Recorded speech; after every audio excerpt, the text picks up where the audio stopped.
Let's say you love mezcal and you want to get into tequila. Here are a few tequilas that have a little smoke to them that you should try out. Arte Nam 1123. This is a Blanco. You've got a little bit of color here, but this is a Blanco. This is coming out of Nam 1123, which is Casquin, Chava, the Rosales family. And what they're doing here is they are making their tequila, Lowlands Agave. After their tequila Blanco, they're then putting them in wet mezcal barrels. So Jake Lustig is grabbing barrels from his palenque and he's bringing them to the distillery. They're still wet. They still got a little mezcal in them. And they're going to pour this Blanco in there. They're not resting it. They're not aging it. It's just hanging out in there for 20 to 30 days. So it's going to pick up some of those characteristics. Buttery, rich, that mezcal, a little bit of a smoke there for that Blanco. Really, really great. This is Alberto Partida's latest creation. This is a Matatena.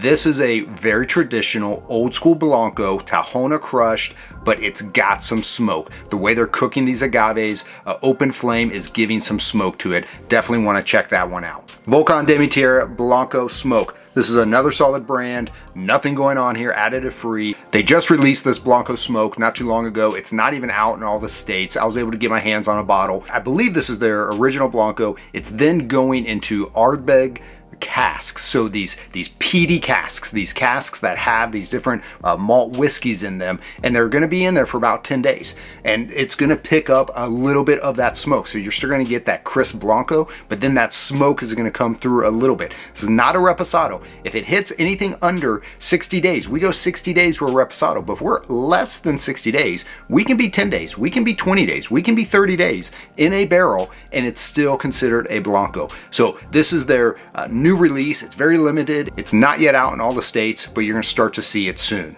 And lastly, Simbra Valles Ancestral. This is another one coming out of Casquin. This is David Suro and Chava, Casquin team. They're coming together.